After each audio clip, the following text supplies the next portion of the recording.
नमस्कार, मी उमेश कुमावत आणि न्यूज 18 लोकमतमध्ये आपलं स्वागत आहे। लोकसभेच्या निवडणुकांचा बिगुल वाजलेला आहे आणि सध्या महाराष्ट्रात कोणताही पक्ष असो, तो राष्ट्रवादी असो, काँग्रेस असो, शिवसेना असो आणि भारतीय जनता पक्ष असो, सर्व जे पक्ष आहेत ते निवडणुकांच्या तयारीला लागलेले आहेत। आघाडीची बोलणी जवळपास संपत आलेली आहे। त्यांच्या जागा वाटपाचाही फॉर्म्युला ठरतोय, मात्र ठरत नाही ते की युतीबद्दल नेमकं काय होणार आणि महाराष्ट्राला याचं उत्तर हवंय की यावेळेस युतीचं काय होणार। या सर्व प्रश्नांच्या उत्तरासाठी आपल्याबरोबर आहेत शिवसेनेचे नेते आणि सामनाचे संपादक संजय राऊत।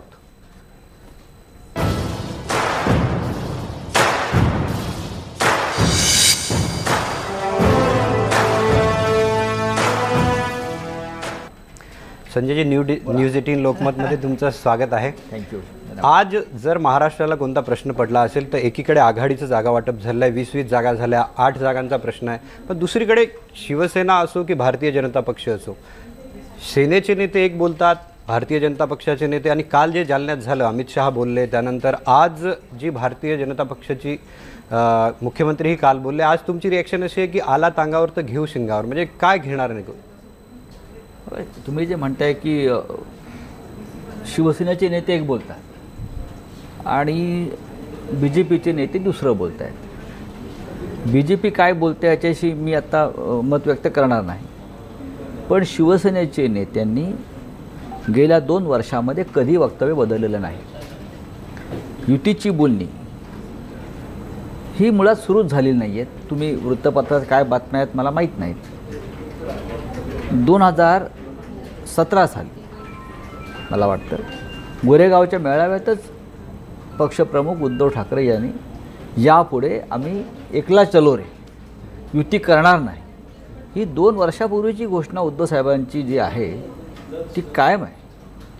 आणि त्यानंतर शिवसेनेनं निवडणूक लहान असो की मोठी असो, अगदी पालघरच्या लोकसभेपर्यंत आपण पहा, युती केली नाही।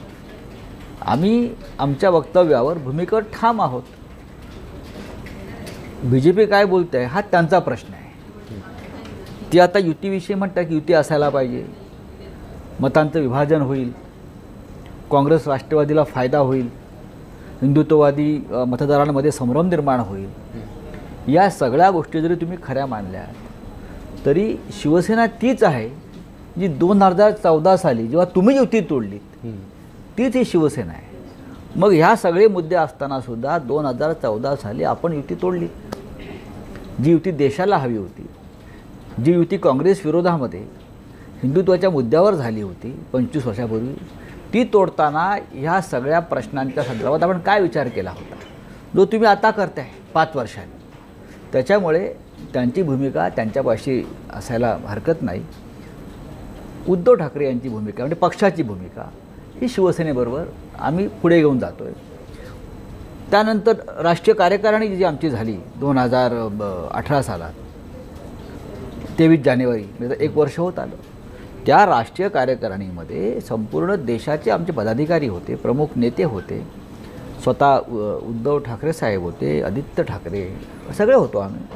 त्याच्यामध्ये स्वबळावर लढण्याचा ठराव एक मतानं मंजूर झाला आहे। राष्ट्रीय कार्यकारिणीतल्या ठरावांना जर काही महत्त्व नसेल तर मग BJPने सुद्धा राष्ट्रीय कार्यकारिणी घेऊन काही ठराव मंजूर करू नयेत। नाही, मध्ये मध्ये असे बातम्या येत राहतात की गुप्तपणे आताही बातमी आली होती, गुप्तपणे चर्चा सुरू आहे। बाळासाहेब ठाकरे यांचं नेतृत्व ज्या पक्षाला लाभलं आहे किंवा बाळासाहेबांसारखा नेत्याने जी संघटना उभी केली, बाळासाहेबांनी कधी कुठली गोष्ट किंवा शिवसेनेनं ही लपून छपून गुप्तपणे केली नाही। आणि युती म्हणा तर गोपनीयता काय आहे, होती तेव्हा होती, तुटली तेव्हा तुटली, म्हणजे गुप्तपणे काही चर्चा सुरू नाही, गुप्तपणे कोणी काही करत नाही आमच्याकडे।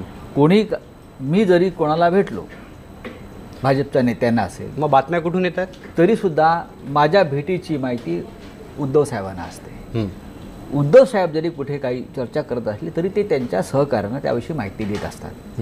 आमच्यामध्ये लपून काही राहत नाही, एकमेकापासून लपून छपून कुठल्याही कार्यवाही आम्ही करत नाही। बातम्या कुठून येतात? आता ज्यांना या युतीमध्ये जास्त इंटरेस्ट आहे, कुणाला आहे, ज्यांना आहे ते अशा प्रकारचा संभ्रम निर्माण करू शकतात। ही एक राजकीय खेळी असते ज्याला तुम्ही चाणक्य नीती म्हणा, ज्याला तुम्ही विदूर नीती म्हणा, त्याला तुम्ही कपट नीती म्हणा, काही असेल, ही एक नीती आहे की संभ्रम निर्माण करायच्या समोरच्या गोटामध्ये, जे महाभारतात सुद्धा झालं होतं. दादांत खोटं बोलून जे कुरुक्षेत्रावरती संभ्रम निर्माण केला, पळापळ निर्माण केली, पण आम्ही त्या संभ्रमातून पळून जाणाऱ्यापैकी नाही आहोत हे सांगतो. आमचं महाभारत जे आहे हे आम्ही आमच्या पद्धतीने घडवणार, आम्ही पळून जाणारे नाही आहोत. तुम्ही एकीकडे म्हणता की आता युती होणार नाही, दुसरीकडे पंढरपुरात उद्धव साहेबांनी म्हटलं की जनता ठरवेल युती काय. मग जनतेने ठरवलेलं आहे ना. राष्ट्रीय कार्यकारिणीचा ठराव हा जनतेचा ठराव होता. देशाच्या कानाकोपऱ्यातून प्रत्येक जिल्ह्याचे तालुक्याचे प्रतिनिधी आले होते आणि मला असं वाटतं की शिवसेनेने नेहमी लोकांचा आवाज ऐकला आहे. म्हणजे तुम्ही आज असं स्पष्ट सांगताय की युती होणार नाही, राष्ट्रकारणीचा ठराव ठीक आहे, आमच्यासाठी ठीक आहे, पण महाराष्ट्रातल्या जनतेला एका सोप्या शब्दात उत्तर पाहिजे. आज बघा प्रश्न असा आहे की अकबराच्या दरबारातला जो मेलेला पोपट असतो ना, त्या पोपट्यासारखी युतीची स्थिती आहे. म्हणजे युती नाही. आता फक्त आता कोण एकत्र जाहीर करतायत नाही, मग जाहीर करून टाका ना. आता असं आहे की युतीमध्ये आता मागच्या वेळेला जसे एकनाथ खडसे होते, त्यांनी युती नाही असं जाहीर केलं शिवसेनेबरोबर आणि खडसे भाजपातून आउट. आता फक्त आता नवीन खडसे कोण आहेत, तुम्हाला कोणी आउट नाही करणार असं म्हणत. माझं असं म्हणणं आहे ही जाहीर का नाही होत. काल अमित शहानी केलं ना जाहीर. नाही ते त्यांच्या काल राष्ट्रीय अध्यक्ष अमित शहा यांनी जाहीरच केलाय ना त्याच्या भाषेमध्ये. आमच्या पक्षप्रमुखांनी 2017ला सांगितलंय. एकदा पक्षप्रमुखांनी एक भूमिका मांडल्यावरती आणि ती भूमिका आम्ही 2 वर्ष पुढे नेतोय, नव्यानं कशाला सांगायला पाहिजे. महाराष्ट्राच्या जनतेनं हे समजावं की आता सेना भाजपची युती होणार नाही हे नक्की. हे तुम्ही सुद्धा जाहीर केलंय. नाही, मी माझ्या जाहीर करण्यानं काय होणार आहे, माझ्या जाहीर करण्यानं काय होणार आहे. आम्ही उद्धव ठाकरे यांनी घेतलेल्या भूमिकेशी कायम आहोत. आम्ही राष्ट्रीय कार्यकारिणीने घेतलेल्या निर्णयाशी कायम आहोत. आम्ही आमचा निर्णय आणि आमची भूमिका कुठल्याही राजकीय स्वार्थासाठी गेल्या 2-2.5 वर्षात बदललेली नाही आणि बदलायची शक्यता मला दिसत नाही. नाही, मग घाबरण्याची काय गरज आहे, जाहीर करू शकता. आम्ही कशाला घाबरतो. हा प्लॅटफॉर्म नाही ना. त्यासाठी म्हणजे प्लॅटफॉर्मवरून जाहीर करणार ही जागा नाहीये. एकत्र येऊन आमचे सगळे नेते वगैरे बसू, निर्णय घेऊ आणि जेव्हा पक्षप्रमुखांना हा निर्णय जाहीर करायचा कुठलाही तेव्हा करते. आमची प्रथा आहे पक्षाची. पक्षप्रमुखांचा जो आदेश असेल तेव्हाच आम्ही एखादा निर्णय जाहीर करतो. म्हणजे प्लॅटफॉर्म तुम्ही ठरवलेला आहे. नक्कीच कधीतरी होईल. नक्कीच. तुम्ही जशी भाजपनं 1 महिना वाट बघायचं ठरवलंय, तसं तुम्ही काही ठरवलंय 8 दिवस 15 दिवस कशा करता, कोणाची वाट बघायची असते तर आम्ही प्लॅटफॉर्मवर जाहीर करणार म्हणाला. ते जाहीर करायला 8 दिवस 15 दिवस हा रेल्वेचा प्लॅटफॉर्म नाही ना जाहीर करण्यासाठी. नाही, दुसरं असं आहे की काल नारायण राणेंचा समावेश भाजपच्या जाहीरनाम्याच्या समितीत झाला आणि राणे असं स्पष्ट बोलले होते की जर युती होणार असेल तर मी भाजपबरोबर जाणार नाही. म्हणजे त्यांनी जर जाहीरनाम्याच्या समितीत घेतलं तर याचा अर्थ काय समजायचा, राणे इन शिवसेना आउट. तुम्ही कोणाशी तुलना करताय याच्यात एक भान ठेवलं पाहिजे मीडियाने. शिवसेना ही शिवसेना आहे. नारायण राणे हे पक्षातून बाहेर पडून दुसऱ्या पक्षात, आधी काँग्रेस पक्षात गेले, मग भाजपात गेले. ते भाजपामध्ये होते तेव्हा तुम्ही आम्हाला प्रश्न विचारले का तिथे मंत्री होते. नाही, भाजपानं त्यांना जवळ केलं. करू द्या ना. भाजपानं त्यांना जवळ केलं. बघा असं आहे की तो भाजपचा प्रश्न आहे. मग एक संकेत आहे तुमच्यासाठी. नाही, अजिबात संकेत नाही. भारतीय जनता पक्षानं कोणाला घ्यावं, कोणाला उमेदवारा द्याव्यात, कोणाला मुख्यमंत्री करावं, कोणाला प्रधानमंत्री करावं, हा पूर्णपणे त्यांचा प्रश्न आहे. आम्ही त्यांच्या घरात काय चाललं आहे हे आम्ही ढुंकून सुद्धा पाहत नाही. आम्ही आमचं घर जे आहे ते मजबूत करून महाराष्ट्रात 2019च्या विधानसभा आणि आधीच्या लोकसभा या मजबूतीनं कशा जिंकता येईल आमचं लक्ष त्या सगळ्यांवरती केंद्रित आहे. बाकी मग कोण पक्षात कुठे आहे, कोण पक्षात सोडतो आहे, कोण कोणाकडे गेला आहे, ह्या गोष्टी पाहायला आणि पडायला या क्षणी शिवसेनेला वेळ नाही. म्हणजे तुम्ही स्वबळाच्या तयारीला लागला. नक्कीच, का लागू नये. महाराष्ट्रात देशामध्ये जर पक्ष विस्ताराची जर संधी आम्हाला मिळत असेल या निमित्तानं, शिवसेनेनं कधीही सत्तेची हाव जी असते, सत्ता हवी आहे, सत्ता कोणाला नको आहे. महाराष्ट्रात देशामध्ये जर प्रमुख पदांवरती जर शिवसेनेचे लोक येणार असतील तर ती कोणाला नको आहेत त्या माध्यमातून काम करण्यासाठी. फक्त घोषणा बाकी आहे. हां, पण असं नाही की आम्ही त्यासाठी वाटेल त्या तडजोडी करू, स्वाभिमान आणि अस्मिता गहाण ठेवू. ह्या गोष्टी शिवसेनेने कधीच केल्या नाही. सर, एक प्रश्न आहे. 2019 निवडणुकीचं वर्ष आहे. मग या निवडणुकीमध्ये शिवसेनेचा प्रमुख राजकीय विरोधक कोण असेल, राजकीय शत्रू कोण असेल? क्रमांक 1चा काँग्रेस, राष्ट्रवादी काँग्रेस की भाजप तुमचा सहकारी पक्ष? असं की काही काळापूर्वी मला वाटतं भारतीय जनता पक्षानं म्हटलं की आमचा क्रमांक 1चा शत्रू शिवसेना आहे. पण आम्ही म्हणतो की असं आम्हाला कोणी हा समोरचा हा शत्रू आहे आणि फक्त त्याला पटकवण्यासाठीच ना, काय पटकवण्यासाठीच उसको पटक देने के लिए हम चुनाव नहीं लढ रहे, या त्याला उखडून फेकण्यासाठी चुनाव आम्ही लढत नाही आहोत, निवडणुका लढत नाही आहोत. आम्ही आमचा अजेंडा घेऊन निवडणुका लढू, लोक ठरवतील.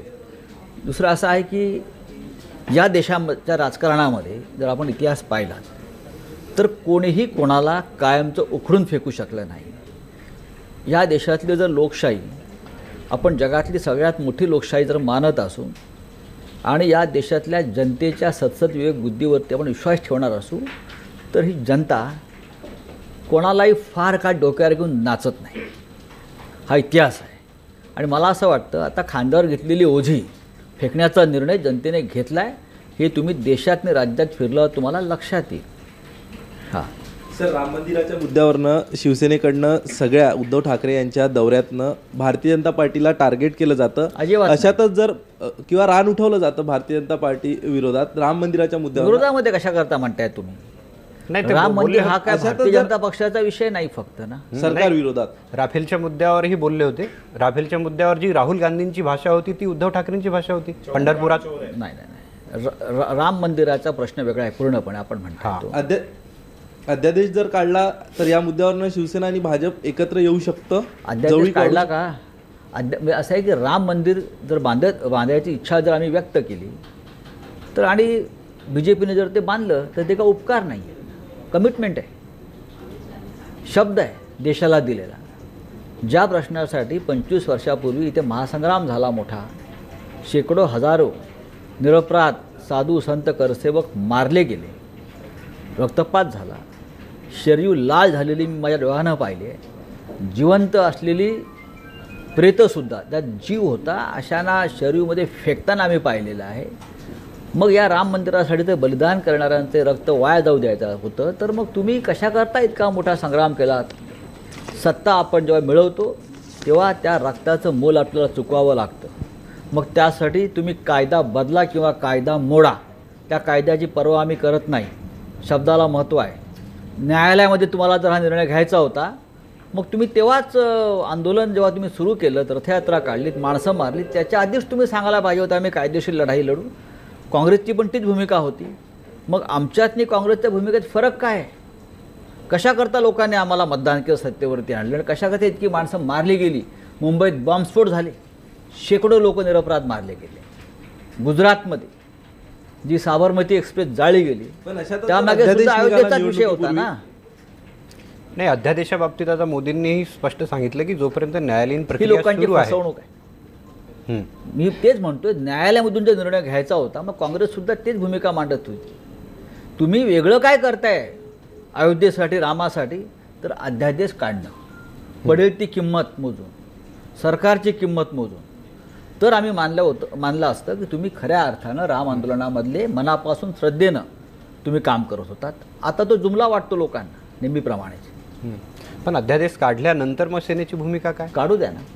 काढतायत का? वाट बघणार नाही ना. कशाला? PMनी सांगितलं प्रधानमंत्र्यांनी काढणार नाही म्हणून. नाही, त्यांनी सांगितलं न्यायालयीन प्रक्रिया जोपर्यंत सुरू आहे न्यायालयीन तोपर्यंत. प्रक्रिया 25 वर्ष सुरू आहे. मग तुम्ही 4 वर्ष काय करत होता? सगळे रामाच्या नावावर सत्ता आणली ना, उत्तर प्रदेशपासून महाराष्ट्र, हिंदुस्थानपर्यंत. हे तुम्ही राम मंदिराचीच मतं आहेत सगळी. ही आपण रामाचंच खातोय सगळे. आम्ही रामाचं खातोय आणि रामाला तुरुंगात ठेवतोय. तिहार तुम्ही जाऊन बघा, तिहार जेलमध्ये तुम्ही सहज जाऊ शकता अंडा सेलमध्ये, पण राम जिथे आहे आपला अयोध्येमध्ये तिकडे तुम्हाला सहज जाता येत नाही रामदर्शनासाठी. आहे आपल्याबरोबर आहेत संजय राऊत आहेत. संजयजी, एक तुमचं वक्तव्य होतं की युती संपली, कुलूप लावला आणि चावी अरबी समुद्रात फेकून दिली. तर तुम्ही एक हिंट दिली की चावी अरबी समुद्रात आहे. भाजपनं जर ती चावी घेऊन आली तर पुन्हा युती सुरू होईल का? समुद्र मंथन कोण करते बघूया ना आता. नाही, जर प्रस्ताव आला बघा असं आहे की चावी फेकलेली आहे, आम्ही फेकली आहे का? हा चावी नाही, तुम्ही म्हटलं ना तुम्ही चावी फेकली. आम्ही फेकली, ठीक आहे. ठीक आहे, तुम्ही सांगितलं आता समुद्र मंथनातून काय मिळतंय बघा तुम्ही, कोण नाही, उडी जर ती मारताय. आणली त्यांनी तर ती म्हणजे माझं हे म्हणणं आहे की चावी मिळताना कठीण आहे, तळाशी गेलेली, इतकी खोल गाळामध्ये गेलेली आहे ती चावी माझ्या गेल्या 4 वर्षामध्ये, की ती आता कोणाच्या हातात पडते आहे, काय पडते आहे. युतीच्या चाव्या खूप असतात आणि काही लोक फक्त चाव्या देत बसतात. हां, तुम्ही म्हणाला चावी आणि राष्ट्रवादीच्या हातात पडली तर नाही नाही, त्यांच्याकडे तुम्ही त्यांच्याशी संपर्क केला होता नगरमध्ये, तुमचे मंत्री बोलले तसं. नाही, ते महानगरपालिकेचा विषय असेल कदाचित, स्थानिक लेवलला महानगरपालिकेचा विषय होता.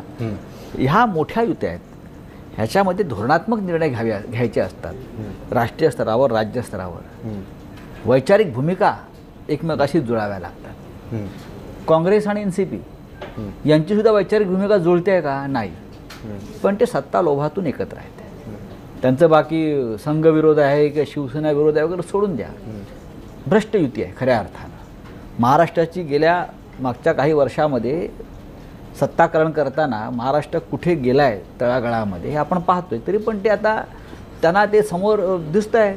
सर, म्हणजे तसाच एक प्रश्न आहे एकंदरीत. म्हणजे तुम्ही आता बोलात विकास जरा थोडा लांब गेला आहे, तर राम मंदिर आणि आस्थाचे विषय पुढे करून हा विकास अजून मागे घेऊन गेला, मागे घेऊन जाणार असं नाही. आम्ही फक्त अयोध्येतल्या राम मंदिराविषयी बोलतोय. अयोध्येतला ती 25 वर्षापासूनची आमची कमिटमेंट आहे. आम्ही इतर काय म्हणतोय का? इतर आम्ही काय शबरीमलावरती काय बोललो?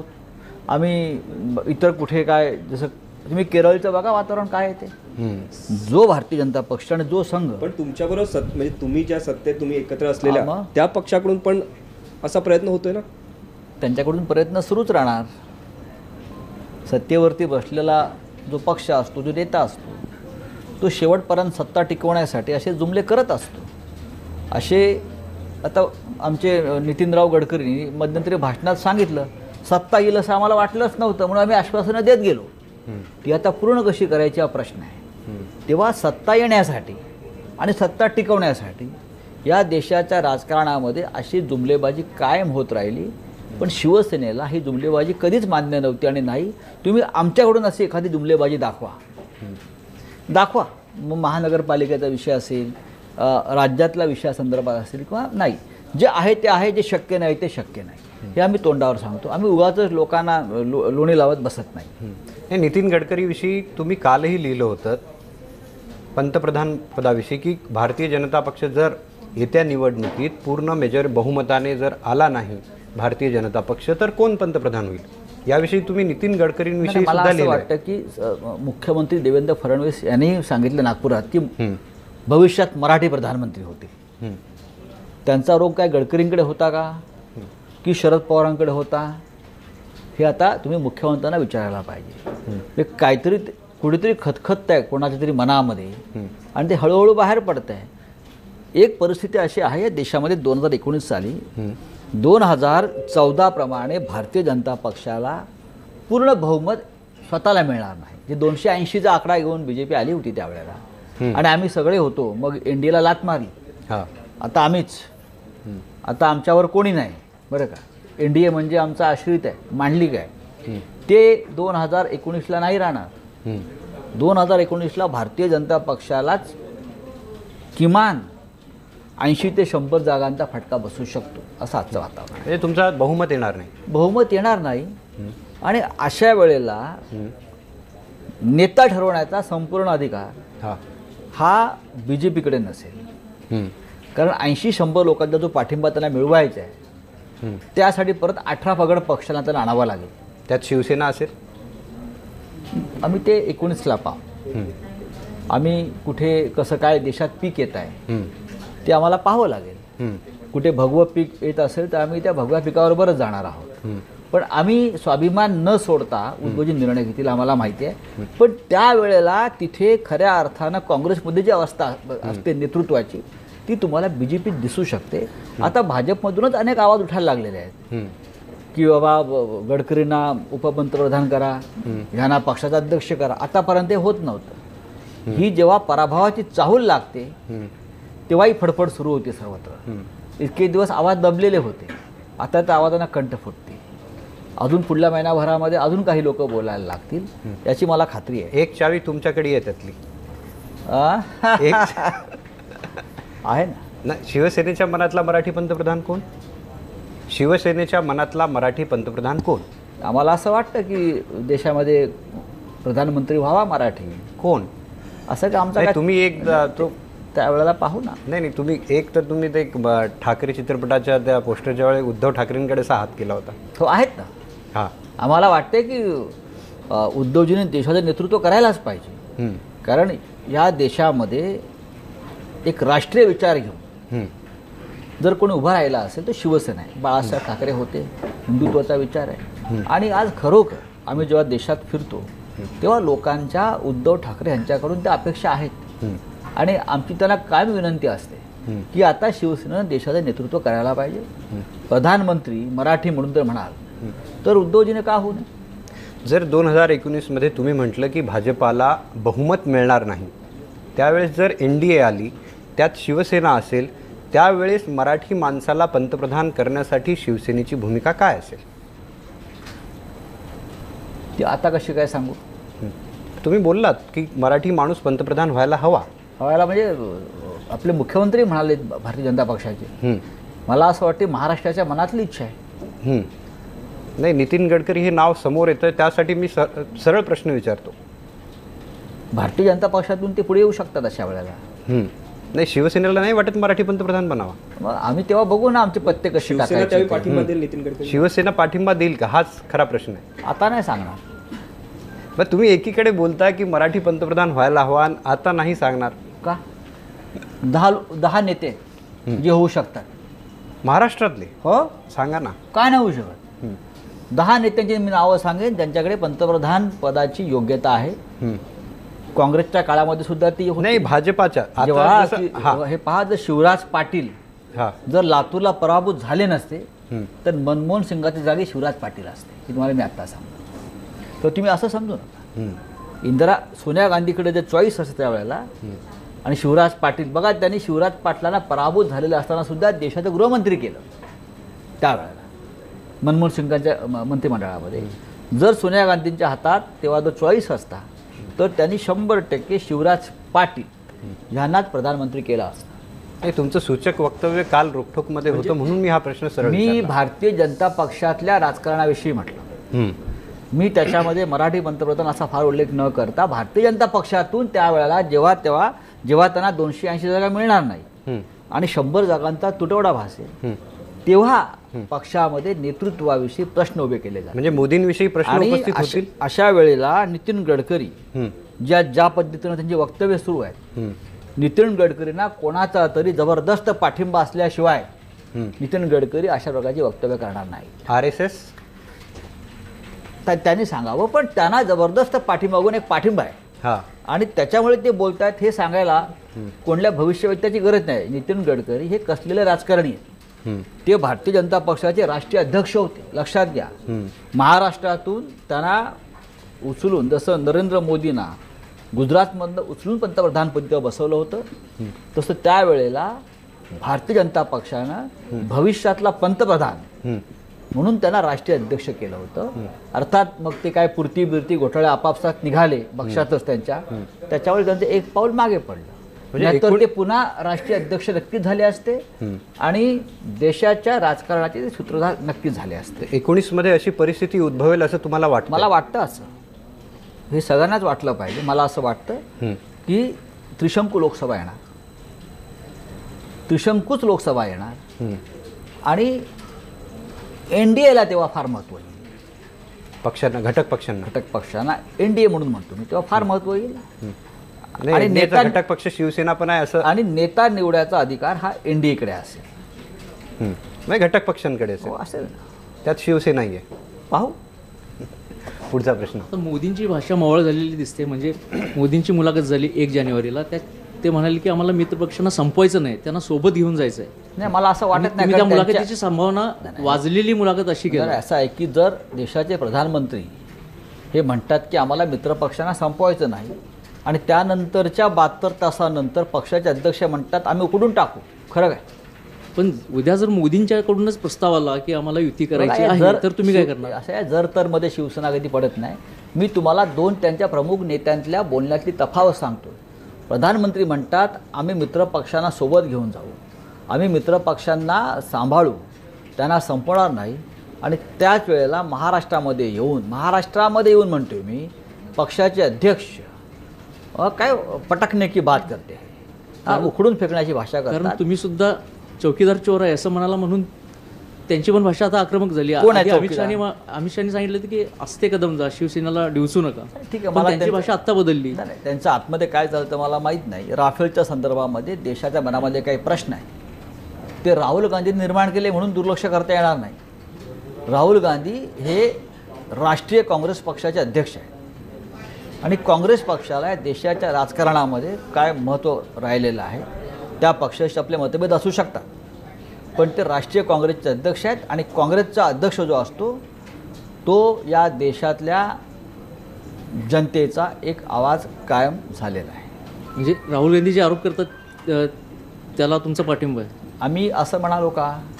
मी म्हणजे असं म्हणतो राहुल की गांधीचे त्यांनी आरोप प्रश्न योग्य निर्माण आहेत. केलेले आहेत. 2 किंवा 3 प्रश्न आहेत. हां, तुम्ही 4-4 तास संसदेमध्ये त्याच्यावर राफेलवर बोलता, बाहेर बोलता, व्याख्यानं देता, पण 3 प्रश्नांची उत्तरं जर मिळत नसतील या देशातल्या विरोधी पक्षाच्या प्रमुख नेत्यानं निर्माण केलेल्या, म्हणून लोकांच्या मनात संशय आहे. म्हणून राहुल गांधी जे म्हणतोय चौकीदार चोर आहे, त्याच्यावर लोकांचा विश्वास बसतो.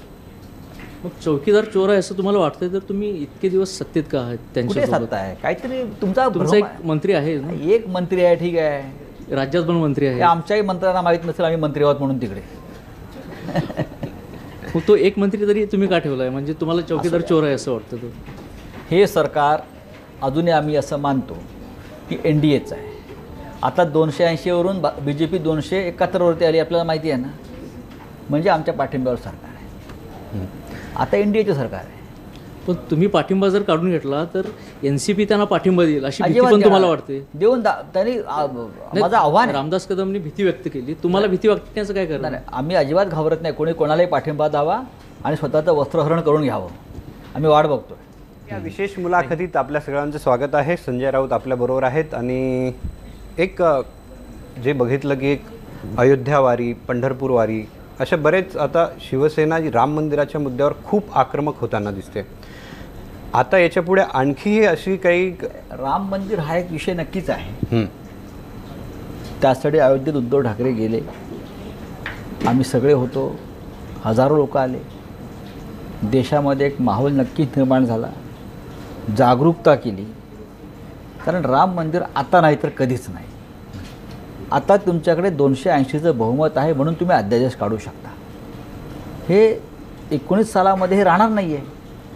म्हणजे परत हा मुद्दा जो आहे हा वर्षानुवर्ष लटकत राहणार. म्हणून हिमतीनं तुम्ही आता करा. हे आम्ही म्हणतो का तर नाही, हे RSS पण तेच म्हणत आहे, विश्व हिंदू परिषद तेच सांगत आहे, BJPतले प्रमुख नेते जाहीरप्रमाणे हीच भाषा बोलत आहेत.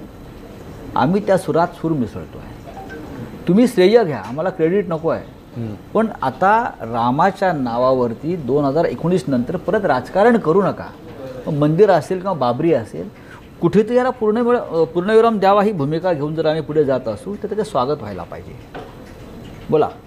भारतीय जनता पक्षावर एक टीका अशी होती की इव्हेंट्सवर इलेक्शन जिंकणारा पक्ष आहे. बरं, आता तुमचे सुद्धा इव्हेंट्स होत आहेत. अयोध्या झाला, पंढरपूर, ठाकरे ट्रेलर, वाराणसी, नाही. तुमचा सुद्धा आता इव्हेंट्सवर विश्वास बसलाय का? अयोध्यामध्ये काय इव्हेंट आहे? उद्धव ठाकरे यांनी अयोध्येत जाणं हा इव्हेंट असं कोणाला वाटत असेल की दुर्दैव आहे. अयोध्येमध्ये शिवसेनेचं पहिल्यापासून एक भावनिक नातं आहे. आंदोलनात जर पाहाल तर आमची शिवसैनिक तिकडे त्यांचं बलिदान झालेलं आहे. बाबरी तोडण्याचं श्रेय म्हणा किंवा आमच्या पदरात जे काय पडलं आहे ते शिवसेनेच्या पदरात पडलेलं आहे. हे ऑन रेकॉर्ड आहे. आम्ही त्याच्याशी जोडले आहेत त्या आंदोलनाशी. आणि इतक्या वर्ष वाट बघितल्यावर सुद्धा जर आता सरकार बहुमताचा असताना हिंदुत्ववादी जर आम्हाला तिथे राम मंदिर उभारता येत नसेल तर आम्हाला तिथे जाणं गरजेचं आहे ना. हा इव्हेंट काय? उद्धवजी आले, आम्ही कार्यक्रम केले, 2 सभा झाली, तिथे धर्मसभा झाली एक मोठी, शरयूची आरती झाली, लोकांना भेटले. आम्ही परत परत जाऊन तिथे रामाच्या नावानं मतं मागत नाही आहोत. दुसरी गोष्ट पंढरपूरची. पंढरपूर हे महाराष्ट्राचं दैवत आहे. आम्ही तिथे महापूजा करतो. पंढरपूरची निवड आम्ही यासाठी केली की महाराष्ट्रातल्या गोरगरीब जनतेचं, कष्टकऱ्यांचं, श्रमिकांचं, शेतकऱ्यांचं, वारकऱ्यांचं दैवत आहे. तिथे गरीब माणूस जातो, चाकडं घालतो. त्याच्या भूमीतून आम्ही महाराष्ट्रात एक रणशिंग फुंकला आहे जनतेसाठी, तर त्याला इव्हेंट नाही म्हणता येणार. नाही, पण तरी पण लोकांच्या मनात हा प्रश्न होता की हे रणशिंग ज्या प्रकारे फुंकलं, महाराष्ट्रात सर्वात मोठा दुष्काळ आहे. हो आहे ना. मग त्यावर शिवसेना अगोदरपासून शिवसेनेनं असं रणशिंग का नाही फुंकलं? तुम्हाला माहीत नसेल तर मी सांगतो की सरकार जेवढं दुष्काळासाठी काम करत नाही ना, तेवढं शिवसेना करते. तेवढी शिवसेना करते. आत्ता 9 तारखेला सुद्धा उद्धव ठाकरे बीडला चालले आहेत दुष्काळग्रस्तांना मदत देण्यासाठी. ही सरकारी मदत नाही आहे, ही आमची मदत असते. याआधीसुद्धा मराठवाड्यामध्ये, विदर्भामध्ये शिवसेनेनं व्यक्तिशः मदतीचं यज्ञ सुरू केलेला आहे. सरकारचं कागदपत्र, अमुक तमुक, केंद्रीय पथकं, त्याचे अहवाल, ह्याच्यामध्ये शेतकरी, गुरं ढोरं, जनावरं ही मरत चाललेली आहेत. हे जेवढी आमची ताकद आहे, जेवढी आमची क्षमता आहे शिवसेनेची, तेवढं आम्ही करतो आहोत. त्याच्यामुळे पंढरपूरला दुष्काळ आहे आम्हाला माहिती आहे. त्याच्यावर दुष्काळावरती उद्धवजीने भाष्य केलेलं आहे. आणि आम्ही शिवसेना म्हणून दुष्काळ निवारणासाठी काय करू शकतो ह्याचा एक मोठा आराखडा लवकरच तयार होऊन उद्धव साहेब त्याची घोषणा करतील. सर, अयोध्येपासून प्रवास सुरू झाला. पंढरपूर अयोध्या दौरा तुम्ही यशस्वी केला. तुम्हाला शिवसैनिक आता हनुमान म्हणून मला माहीत नाही, पण आता हा प्रवास हनुमानाला वाराणसीमध्ये जाणार. पंतप्रधान नरेंद्र मोदी यांच्या मतदारसंघात शिवसेना उतरणार. फक्त हनुमानाला कोणती जात लावू नका. हां, कारण सध्या रामाची जात कोणती, हनुमानाची जात कोणती, तिथे सुद्धा जातीपातीचं राजकारण जर सुरू झालं असेल तर ते बरोबर नाही. आता तुम्ही काय म्हणता वाराणसी मोदींचा मतदारसंघ आहे. मोदींचा मतदारसंघ म्हणून वाराणसी नाही, काशी विश्वेश्वर, बनारस हिंदू युनिव्हर्सिटी, हिंदुत्वाचं सगळ्यात मोठा गड आहे तो. गंगा, आम्हाला जाऊन पाहायचं आहे गंगा किती साफ झाली, पाहिजे आम्हाला पाहायचं आहे वाराणसीचं किती विकास झाला. हे एकदा या देशातल्या प्रत्येक नागरिकानं जाऊन पाहणं गरजेचं आहे. आणि त्या हेतूनं जर आम्ही भविष्यात गेलो तर ते फक्त तिथे हिंदुस्थानचे प्रधानमंत्री आहेत म्हणून का गेलात हे विचारणं बरोबर नाही. सर, पंढरपूरच्या सभेत उभ्या महाराष्ट्राने पाहिलं की उद्धवसाहेब राम मंदिराचा जप करत होते आणि शिवसैनिक कांदा कांदा म्हणून ओरडत होते. तर हे चित्र महाराष्ट्राला योग्य वाटलं नाही. त्याबद्दल शिवसेनेने काही थोडं तरी आत्मचिंतन केले की नाही, आपण मुद्दा नेमका कुठला घेऊन जातोय, विकास की राम मंदिर? असं आहे की राम मंदिराबरोबरच राम मंदिर हा एक प्रतिकात्मक विषय आहे. पण पक्षप्रमुखांनी त्या दिवशी महाराष्ट्रातल्या देशातल्या अनेक प्रश्नांना वाचा फोडली. तुम्हीच तर मगासपासून मला चौकीदार चोर आहेच्या घोषणा पंढरपुरात झाल्याचं विचारताय ना, म्हणजे त्याने राष्ट्रीय प्रश्नांना हात घातला आहे. कांद्याचा विषय जो आहे हा सातत्यानं कॅबिनेटमध्ये आमचे मंत्री जोरात मांडत आहे. कांदा असेल, इतर बागायती असेल, ऊस असेल, द्राक्ष असेल, कापूस असेल, भाज्या असतील, रस्त्यावर टॅमॅटो फेकली जात आहेत शेतकऱ्यांचं, 2-5 रुपये किलो त्यांना मिळत नाही. हां, कोथिंबिरीची जुडी, या सगळे विषय आम्ही घेतो आहोत, सगळे विषय घेतो आहे. पण शेवटी राज्यकर्ता म्हणून जो बसलेला असतो, मुख्यमंत्री म्हणून जो बसलेला असतो, त्याची जबाबदारी सगळ्यात जास्त आहे. आम्ही आमची नरडी गरम करत असतो, कॅबिनेटमध्ये टेबल आपटत असतो, बोलत असतो, जमेल तेवढं करून घेतो. त्यासाठी पूर्ण सत्ता हातामध्ये येणं, ती संधी आम्हाला मिळणं हे आमच्यासाठी महत्त्वाचं आहे. तिथे आम्ही अपयशी ठरलो तर तुम्ही आम्हाला फासावर लटकावा, अशी आमची भूमिका आहे. नाही, वारंवार ही जी गोष्ट बोलल्या जाते की राजीनामे खिशात आहेत, तर मग ती शाई पुसली गेली काय? हा प्रश्न पण खूप जुना गुळगुळीत झाला आता. जुना गुळगुळीत म्हणजे तुम्ही एक विरोधक म्हणूनच काम करता. ही कोणी भूमिका, हे राजीनामे खिशात आहेत हे तुम्हाला कोणी सांगितलं? तुम्ही सांगितलं. मी माझ्या तोंडी कधी वक्तव्य नाहीये. संजय राऊत यांच्या तोंडी राजीनामे खिशात असल्याचं वक्तव्य कधीच नाही. मग फ्रेश राजीनामे लिहिणार का? नाही. तुम्ही मुळात ही वक्तव्य कोणाची आहेत ते पहा आणि त्यांनाही प्रश्न विचारला पाहिजे.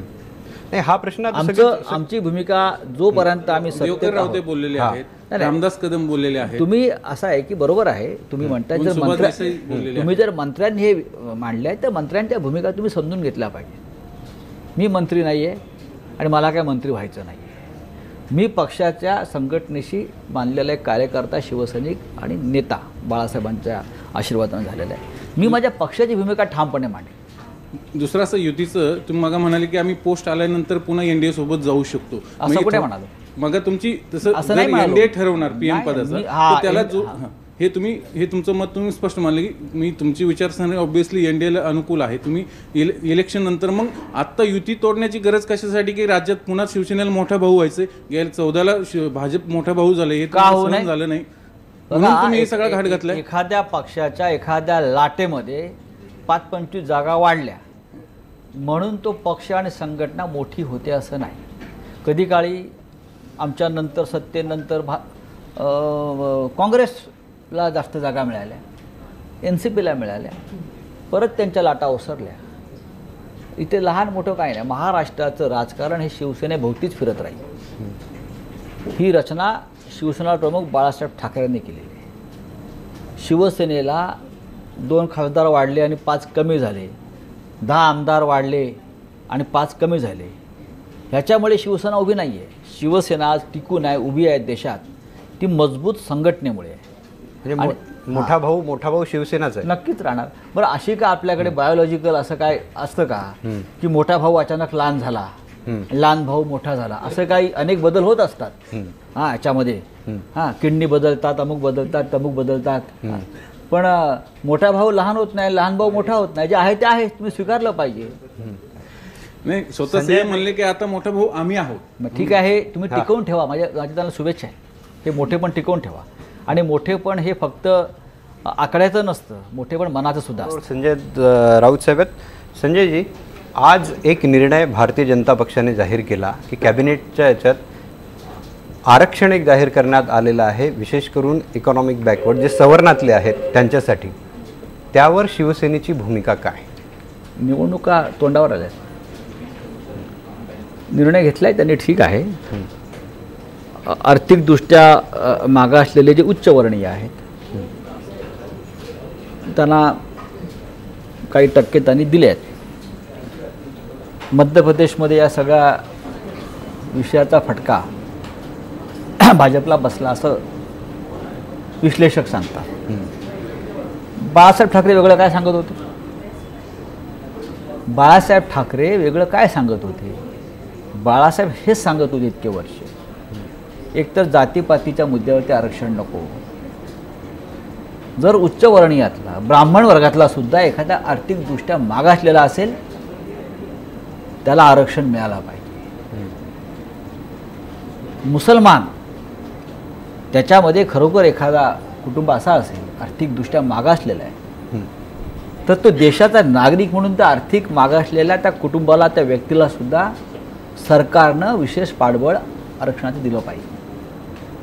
आणि जे आमचे दलित बांधव आहेत त्यांच्यामध्ये वर्षानुवर्ष जे आरक्षण घेऊन खूप पुढे गेलेले आहेत, त्याने आरक्षण न घेता त्यांच्या समाजातले जे इतर लोक आहेत त्यांना ते आरक्षण द्यावं. आज मला वाटतं पासवान यांच्या मुलानं हीच मागणी केली आहे दलित समाजाच्या संदर्भात. म्हणजे शेवटी आर्थिक निकषावर आरक्षण देण्यापर्यंत सरकारने एक पाऊल पुढे टाकलेलं आहे. आणि एका बाजूला मुख्यमंत्री म्हणतायत किंवा गडकरी म्हणतायत आरक्षण किती दिलं तरी नोकऱ्या कुठे आहेत.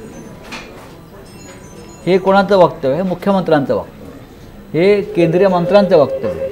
हे सुद्धा गांभीर्याने घेतलं पाहिजे. याचा अर्थ असा आहे की रोजगार निर्मिती संदर्भात तुम्ही ज्या घोषणा केल्या होत्या त्या पूर्ण करण्यामध्ये तुम्ही अपयशी ठरले. 2 कोटी रोजगारांचं बोलताय तुम्ही?